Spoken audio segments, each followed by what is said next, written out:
जगदीशपुर विधानसभा भी बिहार के अहम विधानसभा सीट में से एक गिना जाता है और ये आरा जिले में आता है। और यहाँ के समीकरणों के बारे में अगर कहा जाए तो यहाँ भी बड़े ही दिलचस्प समीकरण देखने को मिलते हैं। हम बात करेंगे जगदीशपुर विधानसभा की। हमारे साथ हमारे वरिष्ठ सहयोगी राकेश रंजन जी हैं। राकेश जी, जगदीशपुर के समीकरणों को आप किस तरह से देख रहे हैं? देखिए, जगदीशपुर तो नाम ही ऐतिहासिक है, बाबू कुंवर सिंह के नाम से जुड़ा हुआ है। और जब बाबू कुंवर सिंह की बात होती है तो कविता की वो पंक्तियां भी याद आती हैं कि 80 बरस की हड्डी में जागा जोश पुराना था, सब कहते हैं कुंवर सिंह बड़ा वीर मर्दाना था।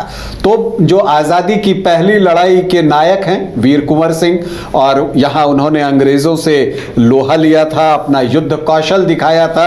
और कहा तो ये भी जाता है कि जब उनके बाएं हाथ में गोली लगी थी तो उन्होंने अपना हाथ जो है वो काट कर गंगा माँ को समर्पित कर दिया था ताकि संक्रमण और न फैले। तो इतने बहादुर थे और उन्होंने अंग्रेजों के दांत खट्टे कर दिए थे। तो जगदीशपुर वो विधानसभा क्षेत्र है और इसलिए इस विधानसभा क्षेत्र पर जो है सबकी निगाहें होती हैं। बाबू कुंवर सिंह से जुड़ी कई यादें जगदीशपुर में आपको देखने को मिलेंगी। यहाँ पर उनकी स्मृति में संग्रहालय भी बनाया गया है। तो ये सारी चीजें जो है आपको जगदीशपुर के इतिहास में दिखता है। लेकिन जब जगदीशपुर के राजनीतिक इतिहास की भी बात कीजिए तो वो भी कम गौरवशाली नहीं है। बिहार में जो पहली महिला मंत्री बनी थी वो जगदीशपुर की ही विधायक थी। 1952 में यहाँ पहला चुनाव हुआ था तो सुमित्रा देवी कांग्रेस के टिकट पर चुनाव जीती थी और वो मंत्री बनी। तो सुमित्रा देवी जो हैं बिहार की पहली मंत्री जो हैं वो चुनी गई थी। इसके अलावा अगर आप देखिए तो 1952 के बाद 1957 से 62 के बीच जगदीशपुर विधानसभा जो है वो विलुप्त रही। लेकिन फिर 1967 से जो है यहां पर चुनाव होने लगा। लेकिन 1972 तक जब आप देखेंगे तो यहां कांग्रेस का दबदबा आपको साफ साफ दिखेगा। जो 5 चुनाव हुए उस दौरान उसमें 4 में कांग्रेस को जीत मिली। लेकिन 1972 की कांग्रेस की जीत जो है उसके बाद जो है कांग्रेस की जीत पर फुल स्टॉप लग गया है और उसके बाद कांग्रेस इस सीट से कभी चुनाव जीत नहीं सकी। हालांकि कुछ मौकों पर वो मुख्य मुकाबले में रही जरूर आगे। इसके अलावा अगर आप देखें तो इस सीट पर सोशलिस्ट पार्टियों का दबदबा दिखता है। जो समाजवादी विचारधारा की पोषक पार्टियां हैं उनको ज्यादा जीत मिली। लेकिन यहां पर वामपंथ का भी असर जो है वो साफ साफ दिखता है। और ये बात दिगर है कि लेफ्ट पार्टी को सिर्फ एक बार यहां पर कामयाबी मिली है। 1990 में IPF यहां से चुनाव जीतने में सफल रहा था। लेकिन मुख्य मुकाबले में या मुकाबले को त्रिकोणीय बनाने में लेफ्ट का योगदान जो है वो रहा है और उनका एक वोट बेस जो है वो जगदीशपुर में है और वो अभी भी है। और इसका एडवांटेज चूंकि अब महागठबंधन में RJD चुनाव लड़ रहा है तो उसको मिलता भी है, इससे आप इनकार नहीं कर सकते। तो आप जगदीशपुर विधानसभा क्षेत्र को देखिए तो ज्यादातर अवसरों पर ट्रायंगुलर फाइट देखने को मिलती थी। चूंकि कांग्रेस थे, सोशलिस्ट पार्टियां थी और चूंकि लेफ्ट का भी एक प्रभाव जो है यहां पर था। लेकिन जब 2000 आया तो ये जो लड़ाई है ये सिकुड़ते चली गई और समाजवादी पार्टियां आपस में ही लड़ाई यहां पर करने लगी। RJD और JDU के बीच यहां पर मुख्य रूप से मुकाबला होता रहा जिसमें RJD को 3 बार कामयाबी मिली है और अगर आप JDU के साथ समता पार्टी को जोड़ दें तो 3 ही बार JDU और समता पार्टी मिलकर चुनाव जीतने में जगदीशपुर में सफल रहे हैं। तो ये सारी चीजें जो है आपको जगदीशपुर में दिखती हैं। कुल 16 चुनाव आज तक जगदीशपुर में हुए हैं जिसमें कांग्रेस को 4 बार जीत मिली है। RJD 3 बार चुनाव जीतने में सफल रहा है। JDU 2 बार और समता पार्टी 1 बार चुनाव जीती है। तो निर्दलीय भी 2 बार यहां से चुनाव जीतने में सफल रहे हैं। IPF 1 बार, लोकदल 1 बार, प्रजा सोशलिस्ट पार्टी एक बार और जनता दल को भी एक ही बार यहां से कामयाबी मिली है। अगर व्यक्तिगत तौर पर सबसे ज्यादा बार जगदीशपुर का प्रतिनिधित्व किसने किया है तो वो है श्री भगवान सिंह कुशवाहा। कुल 4 बार यहां से उन्होंने चुनाव जीता है। और अगर आप विचारधारा के अनुसार बांट कर देखें तो सोशलिस्ट विचारधारा के लोगों को 9 बार इस सीट पर कामयाबी मिली है, कांग्रेसी विचारधारा 4 बार जीती है और जो लेफ्ट की विचारधारा है उसको 1 बार जो है यहां पर कामयाबी मिली है और निर्दलीय 2 बार जीते हैं। यहां पर जो आखिरी 3 चुनाव हुए हैं 2010 से, अब हम उस पर नजर डालते हैं, उसका लेखा जोखा देखते हैं और उससे क्या चीजें निकल कर बाहर आ रही हैं उसको समझने की कोशिश करते हैं। तो जो पहली चीज समझ में आ रही है वो ये आ रही है कि यहां पर जैसा मैंने शुरू में कहा कि ट्रायंगुलर फाइट जो है वो ज्यादा होती है। इसके अलावा आप देखते हैं कि यहां पर पिछले 3 चुनाव से जगदीशपुर में लालटेन ही जल रहा है। तो अब ये जगदीशपुर आरजेडी का एक मजबूत गढ़ जो है वो बन चुका है और इसके पीछे वजहें क्या हैं उस पर भी हम आगे चर्चा करेंगे। पिछली बार तो लोजपा ने जबरदस्त टक्कर दे दी थी राजद को। लोजपा ने टक्कर दी थी लेकिन हार जीत का मार्जिन 22,000 से ज्यादा वोटों का था क्योंकि वहां भी मुकाबला ट्रायंगुलर हो गया था। जदयू को पीछे छोड़ दिया था वहां पर, जदयू को उसने पीछे छोड़ दिया था। जदयू तीसरे स्थान पर चला गया था और एलजेपी दूसरे स्थान पर यहां पर आ गया था। वजह इसकी साफ थी कि उनके पास मजबूत कैंडिडेट भी था एलजेपी के पास। श्री भगवान सिंह कुशवाहा पिछली बार एलजेपी के टिकट पर यहां से चुनाव लड़ रहे थे तो इसका जो है एडवांटेज एलजेपी को मिला था। तो ये चीजें दिखती हैं। और एक और चीज इस सीट पर है कि जब आपने इस चर्चा को छेड़ी है तो ये भी बताऊं कि एलजेपी का प्रदर्शन पिछली बार बेहतर था और इस बार ये चर्चा आई थी कि चिराग पासवान जो हैं वो शाहाबाद से चुनाव लड़ेंगे। बीच में ये 1 महीने पहले आपने देखी होगी कि ये चर्चाएं काफी आई थी जून जुलाई के महीने में कि वो शाहाबाद से चुनाव लड़ेंगे। और एक बात और भी सामने आई थी कि वो किसी सामान्य सीट से चुनाव लड़ेंगे। तो ये कहा जाता है कि वो सीट जगदीशपुर की हो सकती है। अगर चिराग पासवान यहां से चुनाव लड़ गए तो ये सीट हॉट सीट बन जाएगी। तो ये देखना है कि अब आगे क्या चिराग पासवान यहां से चुनाव लड़ते हैं नहीं लड़ते, ये तो वक्त बताएगा। फिलहाल हम वापस 2010 में पहुंचते हैं जहां पर दिनेश कुमार सिंह जो है आरजेडी के प्रत्याशी थे, उनके सामने श्री भगवान सिंह कुशवाहा जो हैं वो जेडीयू के टिकट पर चुनाव लड़ रहे थे और भाकपा माले के टिकट पर सुदामा प्रसाद चुनाव लड़ रहे थे जो कि अभी आरा से सांसद हैं। तो यहां पर क्या कुछ दिखता है कि दिनेश कुमार सिंह को 55,560 वोट आते हैं, 42.87% वोट, और श्री भगवान सिंह कुशवाहा को आता है 45,374 वोट, मतलब 35.01% वोट। और सुदामा प्रसाद जो भाकपा माले के प्रत्याशी थे उनको 16,129 वोट, मतलब लगभग 12.5% वोट उनको भी आता है। तो इस ट्रायंगुलर फाइट में आरजेडी के दिनेश कुमार सिंह 10,186 वोटों से जीतते हैं और जगदीशपुर में पहली बार लालटेन जलता है।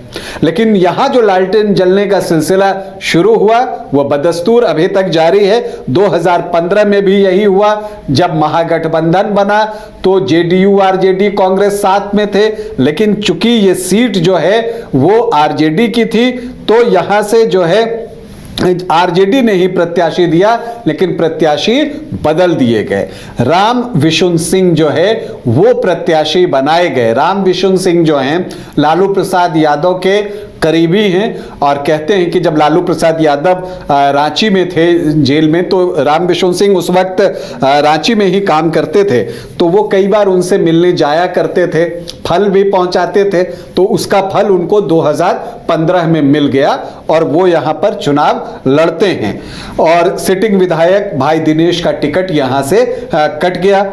लेकिन फिर से एक ट्रायंगुलर फाइट हुई और इस बार जो है इस ट्रायंगुलर फाइट में राम विशुन सिंह को 49,020 वोट आए, मतलब 33.82% वोट।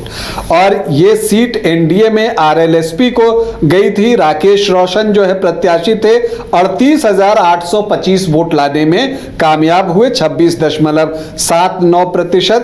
और भाकपा माले से यहां पर चंद्रदीप सिंह चुनाव लड़ रहे थे, उनको 18,154 वोट आए, फिर मत प्रतिशत वही था 12.5%। और जो सिटिंग विधायक थे दिनेश कुमार जो निर्दलीय लड़े, उनको भी 9,124 वोट आए, 6.3% वोट। तो यह क्वाड्रेंगुलर फाइट में राम विशुन सिंह ने 10,195 वोटों की जीत हासिल की। फिर 2020 आता है। अब जेडीयू जो है एनडीए फोल्डर में वापस आ चुका था और यहां पर उसने जो है सुषुमलता कुशवाहा को टिकट दिया चुनाव लड़ने के लिए। तो श्री भगवान सिंह कुशवाहा जो है एलजेपी के टिकट पर चुनाव लड़ने मैदान में उतर गए और यहां पर राम विशुन सिंह ही फिर से लालटेन जलाने के लिए उतरे। क्या कुछ हुआ? राम विशुन सिंह ने 66,632 वोट लाए, 39.7%। सुषुमलता कुशवाहा को आए 29,362 वोट, मतलब 17.5% वोट। वो तीसरे स्थान पर चली गई। दूसरे स्थान पर आए एलजेपी के प्रत्याशी श्री भगवान सिंह कुशवाहा, जिनको 44,525 वोट आए, मतलब 26.5% वोट। तो राम विशुन सिंह जो है 22,107 वोटों से चुनाव जीतने में सफल रहे। तो यहां आप अगर जेडीयू और एलजेपी के वोट को जोड़ दें तो वो आरजेडी के वोट से ज्यादा हो जाता है। तो ये वो सीट थी जहां जेडीयू को एलजेपी की वजह से सीट गंवानी पड़ी, या आप इसे दूसरे शब्दों में कह सकते हैं जहां एलजेपी को जेडीयू की वजह से सीट गंवानी पड़ी, ये भी दिखता है। लेकिन जो अब डेवलपमेंट है वो ये है कि श्री भगवान सिंह कुशवाहा जेडीयू से अब विधान पार्षद बन गए हैं, एमएलसी हैं, और वो विधान परिषद के सदस्य हैं, तो वो वहां चले गए हैं। तो दावेदार कौन कौन हो सकते हैं? तो देखिए, जो एक सबसे बड़ी बात है कि जो सिटिंग विधायक हैं आरजेडी के राम विशुन सिंह यादव, संभावना यह है कि इस बार वो चुनाव नहीं लड़ेंगे और उनकी जगह जो टिकट है वो उनके बेटे को मिल सकता है। किशोर कुणाल उनके बेटे का नाम है, राजू यादव के नाम से भी जाने जाते हैं, बहुत सक्रिय हैं अपने क्षेत्र में। और जो अभी इंडिया गठबंधन ने बंद का कॉल दिया था तो उस दौरान भी वो बहुत सक्रिय दिखे। हालांकि जो भाई दिनेश 2010 में यहां से चुने गए थे, जिन्होंने पहली बार जगदीशपुर में लालटेन जलाई थी, वो भी दावा कर रहे हैं। और वो तो यहां तक कहते हैं कि देखिए 2010 में जेडीयू की हवा थी, हमारे विधायक गिनती के थे, बावजूद इसके जो है मैं उस वक्त 10,186 वोटों से चुनाव जीतने में सफल रहा था, तो मेरी दावेदारी बनती है। तो अब देखना है तेजस्वी यादव और लालू प्रसाद यादव किस पर भरोसा जताते हैं। लेकिन एक चीज और भी डेवलपमेंट हुआ है, जो सुषुमलता कुशवाहा पिछला चुनाव जेडीयू के टिकट पर लड़ी थी, अब वो बीजेपी में हैं और वो भी टिकट की दावेदार हैं, वो भी जनसंपर्क कर रही हैं। चुनाव प्रचार जो है उनका चल रहा है, जनसंपर्क चल रहा है। तो अब जेडीयू और बीजेपी में से ये सीट किसे जाती है और जेडीयू लड़ता है तो उसके प्रत्याशी कौन हो सकते हैं? तो उसमें फिर से श्री भगवान सिंह कुशवाहा का नाम सामने आ रहा है, क्योंकि वो भी लोगों के संपर्क में हैं। हालांकि वो एमएलसी हैं, लेकिन बावजूद इसके उनके नाम को आप नकार नहीं सकते, इंतजार करना होगा। या ये हो सकता है कि जेडीयू ये सीट बीजेपी को दे दे लड़ने और किसी और सीट की वो डिमांड करे। तो क्या होता है इसके लिए अभी इंतजार करना होगा। जैसे जैसे समय आगे बढ़ेगा बहुत सारी चीजें जो है वो स्पष्ट होते चली जाएंगी। अब अगर हम यहाँ के जातीय समीकरण को देखें कि वो क्या हैं और क्या कुछ हमें बता रहे हैं, तो आप देखिए यहाँ पर जो एससी वोटर्स हैं वो 14.99% हैं, मतलब 15% के आसपास अनुसूचित जाति के वोटर्स हैं। इसके अलावा यहाँ मुस्लिम 5.4% हैं। जो यादव वोटर्स हैं वो 24 से 25% हैं। तो आरजेडी की जीत के पीछे एक बड़ी वजह यह है कि लगभग ये 30 से 31% का चंक जो है एमवाई का वो बन जाता है, और जब इसमें कुछ वोट आकर और जुड़ जाते हैं और आमतौर पर यहां ट्रायंगुलर फाइट हुई हैं तो उतने वोट पर्याप्त होते हैं लालटेन जलाने के लिए। तो इसी वजह से यहां आरजेडी को पिछले 3 चुनाव से जीत मिल रही है। दिलचस्प तो ये तब होगा जब अगर आमने सामने की लड़ाई होती है तो फिर उसमें क्या होता है ये देखना दिलचस्प होगा। दूसरी वजह आरजेडी के जीतने की ये भी है कि अब उसका गठबंधन जो है वो भाकपा माले से है, और भाकपा माले का पहले तो एक जोर था और आईपीएफ यहां से चुनाव जीती भी थी, लेकिन आप देखिए कि वोट कम होने के बाद भी 12.5-13% उनका यहां पर मत रहा है। और चूंकि भाकपा माले कैडर बेस्ड पार्टी है तो जो भी कैडर बेस्ड पार्टी होती है उसका वोट जो होता है वो कैडर वोटर होता है, तो वो भी पूरी तरह से ट्रांसफर होता है। तो यहां पर आरजेडी और भाकपा माले का जो कॉम्बिनेशन है वो बहुत डेडली कॉम्बिनेशन है और इसका फायदा आरजेडी को मिलता है। यही वजह है कि पिछले चुनाव में भी शाहाबाद में महागठबंधन का प्रदर्शन बेहतरीन रहा था। तो उसी चीज को दोहराने की कोशिश यहां पर महागठबंधन के द्वारा होगी। हम आगे बढ़ें, देखिए राजपूत यहां 10 से 11% हैं, भूमिहार 4 से 5%, ब्राह्मण 4.5 से 5.5%, तो 18 से 20% वोटर जो हैं वो सामान्य जाति से हैं। कुशवाहा वोटर्स की संख्या भी यहां अच्छी है, 11.5 से 12.5%, और कुर्मी 3 से 3.5%। मतलब इन दोनों को आप जोड़ दें तो 14 से 16%। यही वजह है कि जब एनडीए के टिकट पर श्री भगवान सिंह कुशवाहा लड़ते हैं तो वो 4 बार इस विधानसभा का प्रतिनिधित्व कर चुके हैं, और भगवान सिंह कुशवाहा लड़ते हैं तो जो एकमात्र जीत यहां पर आईपीएफ को मिली है, लेफ्ट को मिली है 1990 में, तब वो जीत श्री भगवान सिंह कुशवाहा ने ही दिलाई थी। तो उनकी एक पैठ इस क्षेत्र में है, इससे इनकार नहीं किया जा सकता। तो एक वो है, वैश्य भी 8 से 10% हैं। तो जो एनडीए के परंपरागत वोटर्स हैं उनको जब आप जोड़ेंगे तो वो लगभग 43 से 45% के आसपास पड़ते हैं।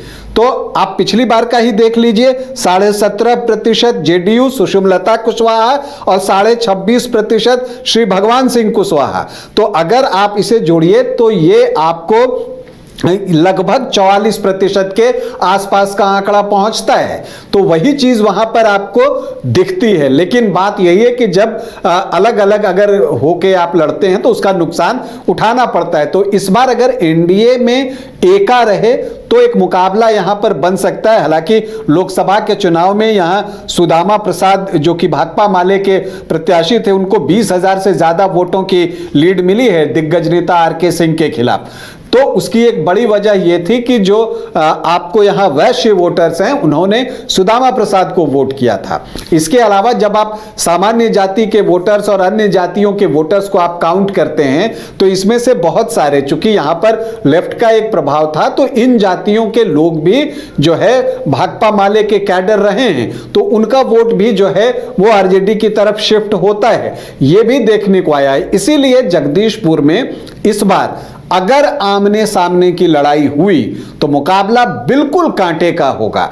अब इसमें देखना यह दिलचस्प होगा कि जनसुराज किसे प्रत्याशी बनाता है, क्योंकि वो किस जाति से प्रत्याशी दे रहा है उस पर परिणाम बहुत कुछ निर्भर करेगा कि जनसुराज का प्रत्याशी किस जाति का है और कौन है, उसका इंपैक्ट क्षेत्र में कितना है। तो इस पर बहुत चीजें जो है वो निर्भर करेंगी।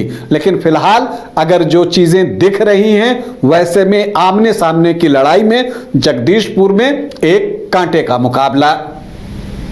तो अब देखने वाली बात यह होगी कि जगदीशपुर के समीकरण किस तरह से सामने आते हैं और वहां कौन सा दल क्या रणनीति बनाता है, और दूसरी पार्टियां जो हैं कई वो पार्टियां अपने अपने प्रत्याशी किस तरह से खड़े करती हैं, ताकि महागठबंधन और एनडीए के सामने मुश्किलें क्या कुछ आएंगी इन पार्टियों की तरफ से, यह भी देखने वाली बात होगी।